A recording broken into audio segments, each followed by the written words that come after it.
This is Today at the Open, and I'm delighted to be joined once again by my colleagues Brian Keogh and Conor McKeon. Conor, I want to start with a little moment we shared earlier. We were sitting at our desks here just behind, checking some of the names and the scores and how it was going. Padraig had started double bogey, bogey. Justin Rose, another favourite, I think one of your favourites, was 6 over through 16.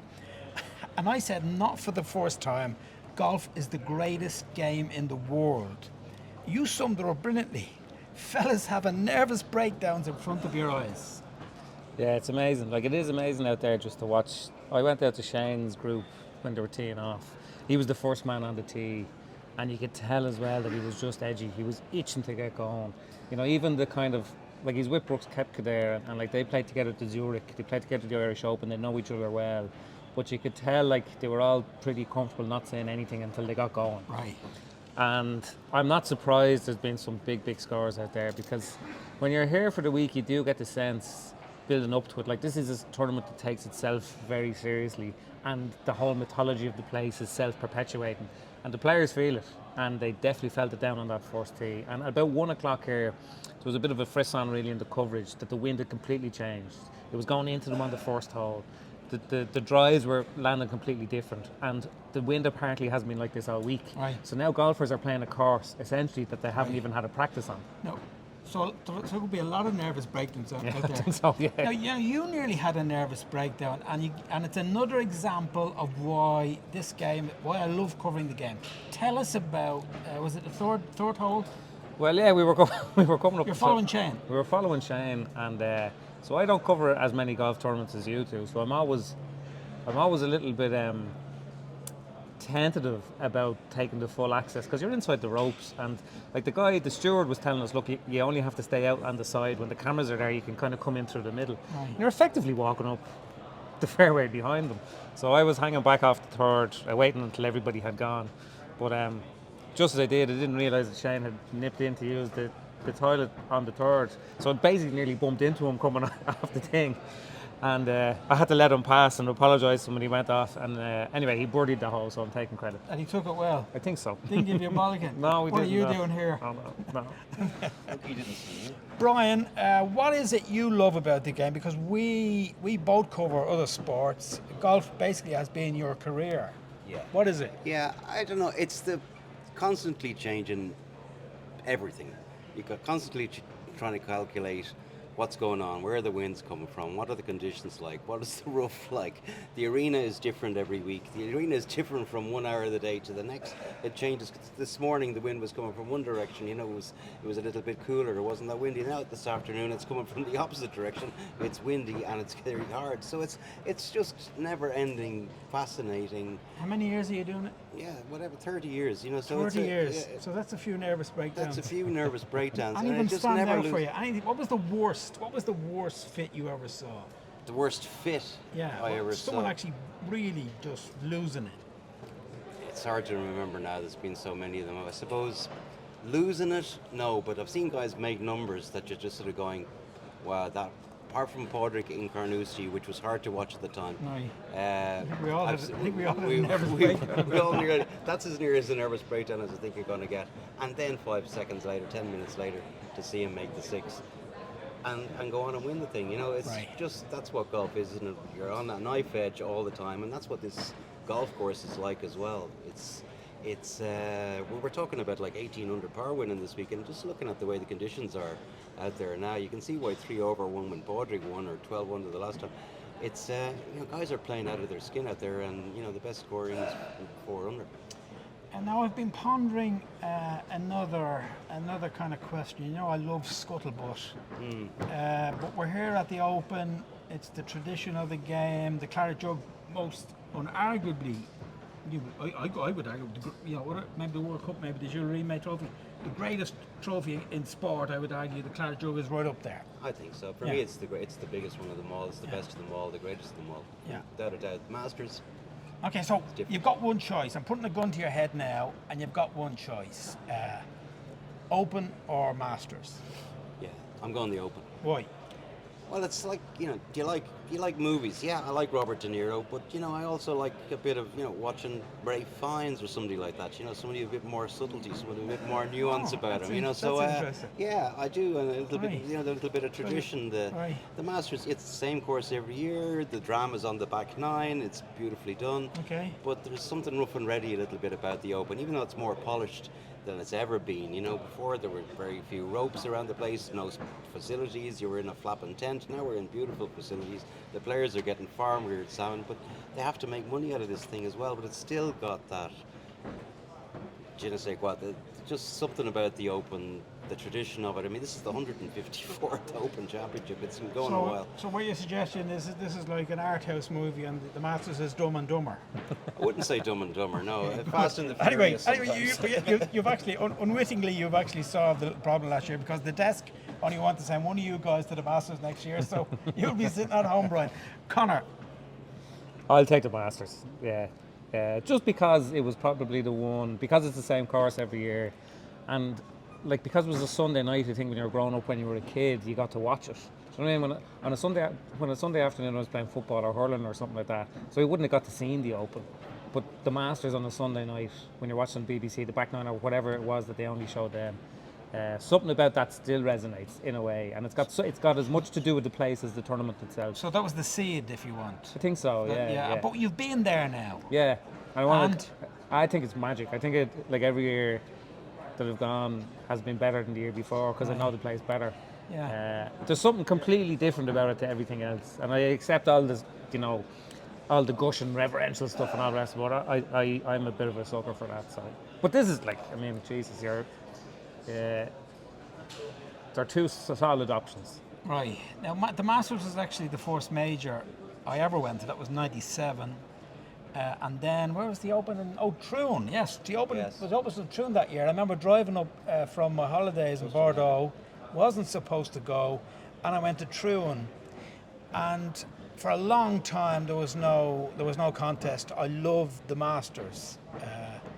And then I kind of went back the other way, thinking, I don't know, like what you're saying, Brian, the subtleties, the tradition, the ruggedness, the different. I kind of felt a bit guilty then, but now I'm kind of going back the other way.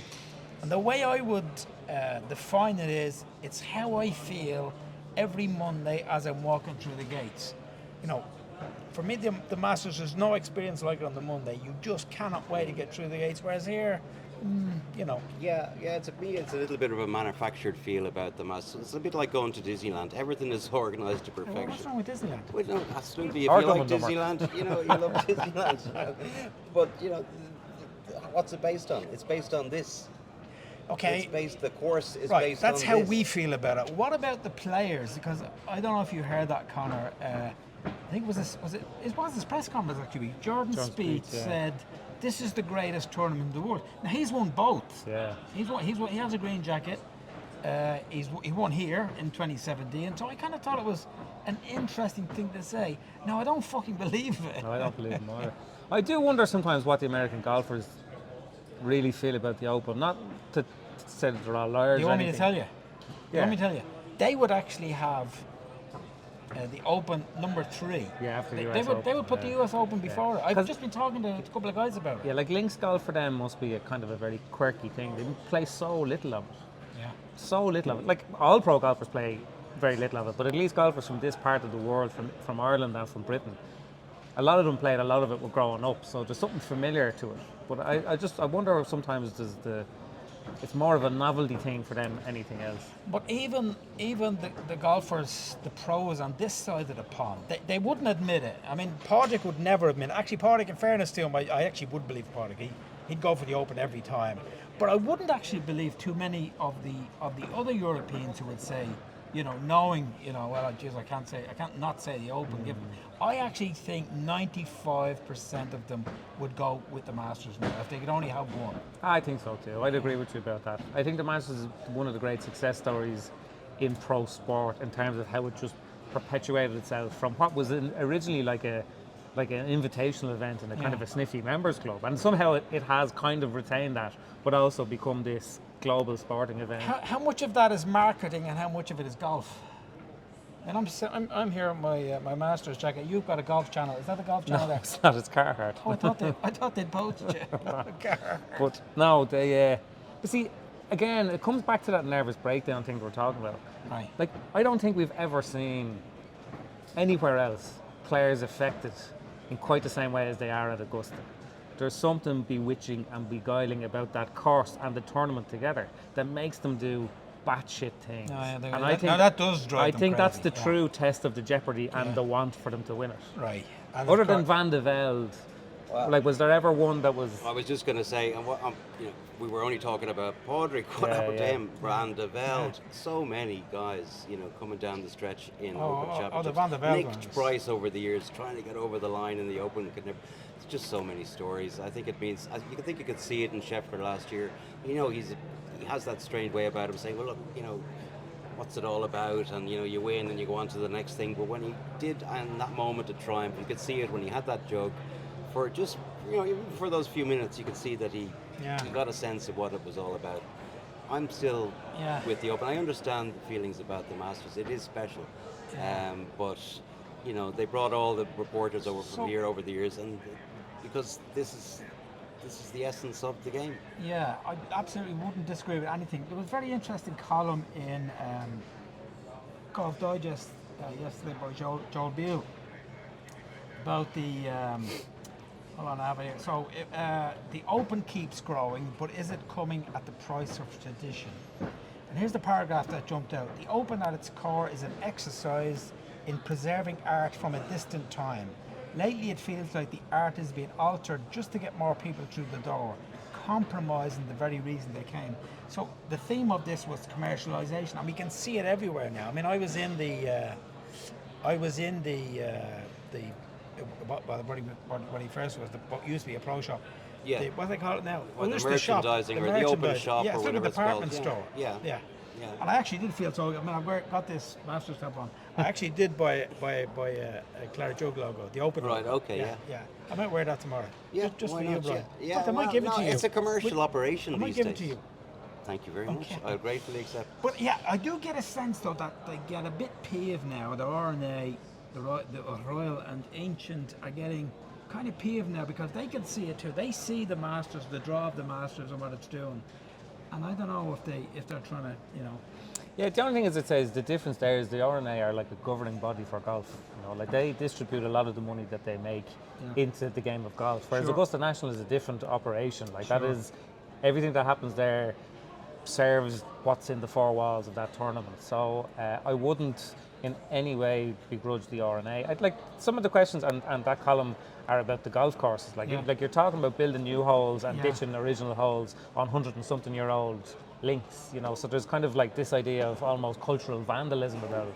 Port Rush got 2 new holes. I would say the talk is, and like if Portmarnock were to get it, they would have to put in a new hole as well. Like, that would be a huge. They'll have to put in more than a new hole. Yeah, but No, well, they'll have to do. Oh no! they're not But going you can't. How are they going to get? How are they going to get people in there? How are they going to? I don't see that ever. That's the challenge now. They will get them in. They will do it. But the Open is huge now. As you said, Conor, the RNA does a huge amount of stuff around the world. They fund, the Asia Pacific, the tournaments everywhere. They have to fund all this stuff they do. The Golf Foundation, you name it. So many things in junior golf, so it costs money. Yeah. So they have to make money. So why doesn't the Open go into, maybe Turnberry's not the example, but some of the smaller venues, because they have to make money. Why is it going to go to Dublin? Okay, there's a great Irish tradition in the Open, because they know. But is the cost, that they the were values that to they make is serious the cost money of for that, the game? Is the cost of that like the old values and what used to make it really special? I think that they I guess that's the balance. Well, Mark Durbin was talking about the Open, and why didn't they have a Creators Classic on Monday? They could have had YouTubers out there. Oh, and he thank says, God, no. We had a last chance saloon thing because it's more in line with our traditions. So they're still trying to keep the traditions. It is on a knife. I have to say, I think they strike a good balance. Yeah, I think they strike a good balance. This thing is still as heavily geared towards the values and the tradition of what golf is and the RNA is and what the Open is, while at the same time having to engage in the commercial realities of running a global sports tournament. Like, they've increased the prize money this week as well. I know they still make a massive profit out of it, but it's a proper operation. And if you don't examine things like bringing the Open to Port Rush and bringing the Open to Portmarnock, you're not getting the most out of it. And it's not as if it will be some sort of, they're playing it in Portmarnock will be somehow some bastardization version of the Open. It'll be a great Open for lots of different reasons. Oh, absolutely. Man, you couldn't fault the golf course or the value and draw of the tournament. It's just the logistics of getting people. I don't see it. But anyway, I hope I'm wrong. I mean, most certainly don't need another fucking Grant Horvath in golf. So No, I think we've got Bryson DeChambeau. He's a YouTube pro for anyway. we're all agreed on that. Now, gentlemen, it's play started this morning at 6:35. We sit here and it's after 60 and 45. And we left last night with a sense that the week would be a good one. Now we're going to bring you a full running commentary on Rory and Shane's round tomorrow. But Brian, tell us how the other Irish have fared so far. Yeah, well, only a couple of them have finished so far. Yeah. Tom McKeon was out fairly early. I watched him for a few holes. He was playing nicely, but the course got him here and there. He ended up shooting 71, which kind of sums up his year. Good, but not quite there. Okay. He just came off afterwards, sort of saying, my year's been okay. I'm 20th, 25th. And 71 for Dopes is 1 under, right? Or 1 over? One over par. Okay. So he says, I need a spark, because this is his 7th major.